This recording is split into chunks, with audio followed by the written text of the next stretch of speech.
খাস বাংলার রাজনৈতিক ময়দানে ফের একবার এক চরম আইনি আর প্রশাসনিক নাটকীয়তা তৈরি হলো। তৃণমূল কংগ্রেসের ব্যাংক অ্যাকাউন্ট ফ্রিজ করার মতো একটি অত্যন্ত সংবেদনশীল আর মারাত্মক সিদ্ধান্তকে চ্যালেঞ্জ জানিয়ে সুপ্রিম কোর্টের দ্বারস্থ হয়েছিল কালীঘাট তৃণমূল।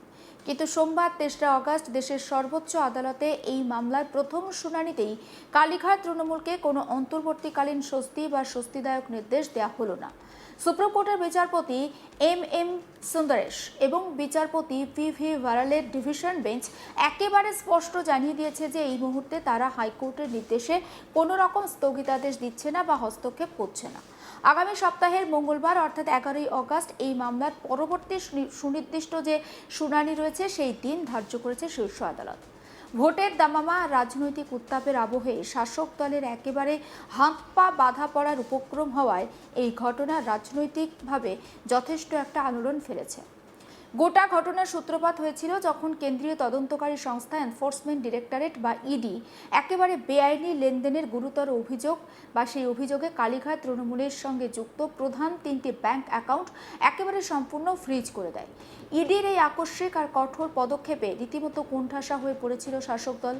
ইডির এই সিদ্ধান্তের বৈধতাকে চ্যালেঞ্জ করে দলটির পক্ষ থেকে প্রথমে কলকাতা হাইকোর্টের দ্বারস্থ হওয়া হয়েছিল, কিন্তু হাইকোর্ট তাদের কপালে দীর্ঘমেয়াদী স্বস্তি লেখেনি। হাইকোর্টের বিশিষ্ট বিচারপতি কৃষ্ণা রাও ইডির এই ব্যাংক অ্যাকাউন্ট ফ্রিজ করার পদক্ষেপে কোনো আইনি হস্তক্ষেপ করতে অস্বীকার করেন।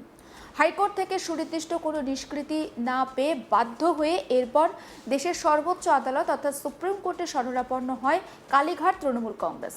সোমবার বিচারপতি এম সুন্দরেশ, বিচারপতি পি ভারালের বেঞ্চ এই হাই ভোল্টেজ মামলাটি শুনানি করে। এদিনের শুনানিতে দুপক্ষের আইনজীবীদের মধ্যে তীব্র একটা আইনি সওয়াল জবাব হয়। ইডির পক্ষে সুপ্রিম কোর্টে সওয়াল করতে গিয়ে অতিরিক্ত সলিসিটর জেনারেল বা এসভি রাজু অত্যন্ত জোরালো ভাষায় দাবি করেন যে কেন এই ব্যাংক অ্যাকাউন্টগুলো ফ্রিজ করার প্রয়োজন ছিল। আসলে সমগ্র বিষয়টা নিয়ে আমার কালিক মানুষ নস্করের একটা রিপোর্ট আপনাদের দেখায়। কালীঘাট তৃণমূলের ব্যাংক অ্যাকাউন্ট ফ্রিজ করা নিয়ে কালীঘাট তৃণমূলের দায়ের করা মামলায় আপাতত কলকাতা হাইকোর্টের নির্দেশের উপরে কোনো রকম স্থগিতাদেশ বা কোনো রকম অন্তর্বর্তী নির্দেশ দিল না শীর্ষ আদালত।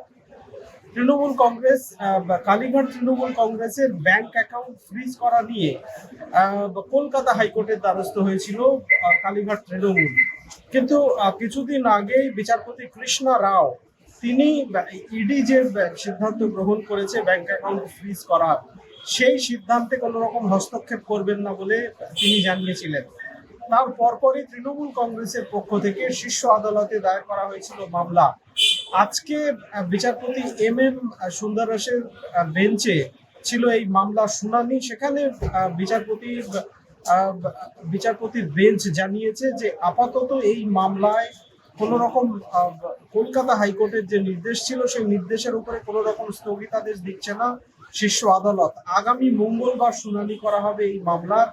তবে আদালতের পক্ষ থেকে বিচারপতি সুন্দরেশ একটি প্রস্তাব দিয়েছেন, যেখানে বলা হয়েছে যে আপাতত তৃণমূল কংগ্রেস, কালীঘাট তৃণমূল কংগ্রেস তারা যাতে তাদের ডে টু ডে পার্টির ফাংশন যাতে ঠিকঠাক চলে, তাদের কর্মচারীদের বেতন থেকে শুরু করে অন্যান্য টাকা দিতে যাতে কোনো সমস্যা না হয়, তাতে একটা নির্দিষ্ট পরিমাণ অর্থ খরচ করার ব্যাপারে বর্তমানে যিনি দায়িত্বে রয়েছেন তাকে যদি অনুমতি দেওয়া যায়, সে ব্যাপারে ইডির কি ভাবনা বা ইডির কি চিন্তা ভাবনা সেটা জানানোর জন্য বিচারপতি নির্দেশ দিয়েছেন।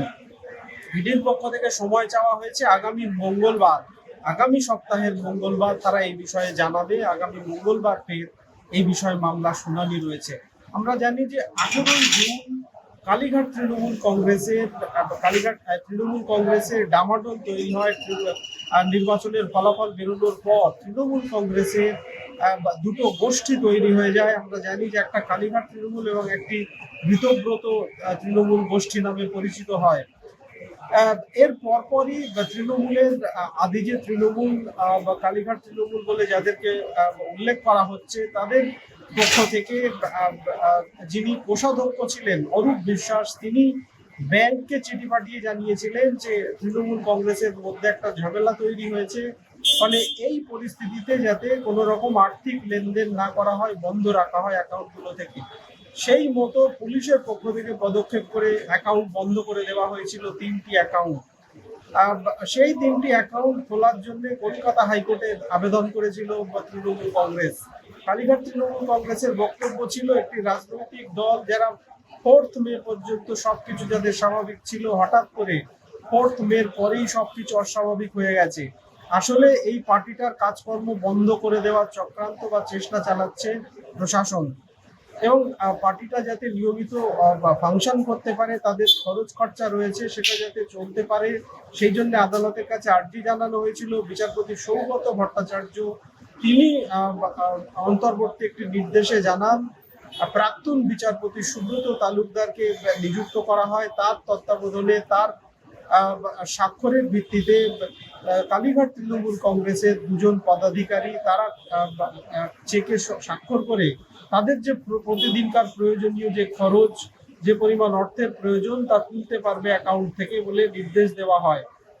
এরপর ইডির পক্ষ থেকে ফের 3টি অ্যাকাউন্ট বন্ধ করে দেওয়া হয়। সেখানে প্রায় 160 কোটি টাকা বেআইনি লেনদেন হয়েছে বলে ইডির পক্ষ থেকে আদালতে জানানো হয়। সেই আবেদন নিয়ে তৃণমূল কংগ্রেস কলকাতা হাইকোর্টে মামলা করেছিল বিচারপতি কৃষ্ণা রাওয়ের বেঞ্চে, কিন্তু বিচারপতি রাও দীর্ঘ শুনানির পর তিনি নির্দেশে জানান আপাতত ইডির যে নির্দেশ সেই নির্দেশে হস্তক্ষেপ করবে না আদালত। পরবর্তীতে এই মামলার শুনানি করা হবে সব পক্ষের বক্তব্যের ভিত্তিতে বলে জানিয়েছিলেন বিচারপতি। তারপরে তৃণমূল কংগ্রেসের পক্ষ থেকে, কালীঘাট তৃণমূল কংগ্রেসের পক্ষ থেকে শীর্ষ আদালতে দায়ের করা হয় মামলা। আজকে বিচারপতি MM সুন্দরেশ ও বিচারপতি ভাড়ালের বেঞ্চে আজকে ছিল এই মামলার শুনানি, যেখানে ইডির পক্ষ থেকে জানানো হয় নিয়মিত লেনদেন চলছিল।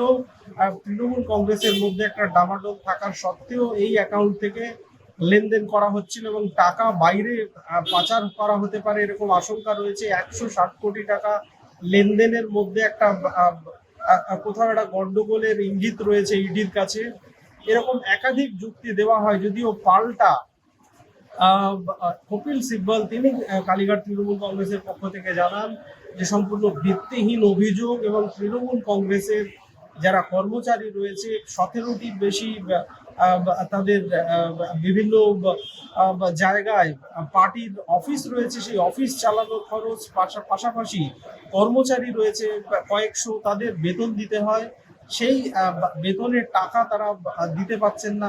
টাকা যেহেতু অ্যাকাউন্ট বন্ধ রয়েছে, কিন্তু সেই তখনই সুপ্রিম কোর্টের পক্ষ থেকে প্রস্তাব দেওয়া হয় যেহেতু একজন প্রশাসক নিযুক্ত রয়েছেন তাকে একটা নির্দিষ্ট অ্যামাউন্টের টাকা খরচ করার বিষয়ে অনুমতি দেওয়া যায় কিনা সেই বিষয়ে ইডির বক্তব্য জানতে চায় শীর্ষ আদালত। ইডির পক্ষ থেকে সময় চাওয়া হয়েছে আগামী সপ্তাহের মঙ্গলবার ফের হবে এই মামলার শুনানি। ফলে আপাতত কালীঘাট তৃণমূল যে স্বস্তি চেয়ে আদালতের দ্বারস্থ হয়েছিল সেই স্বস্তি তাদের মেলেনি। সমস্ত বিষয়টা তুলে ধরবো আপনাদের সামনে, অবশ্যই আপনার নজর থাকুক আজ তাক বাংলায়। সাবস্ক্রাইব করতে ভুলবেন না।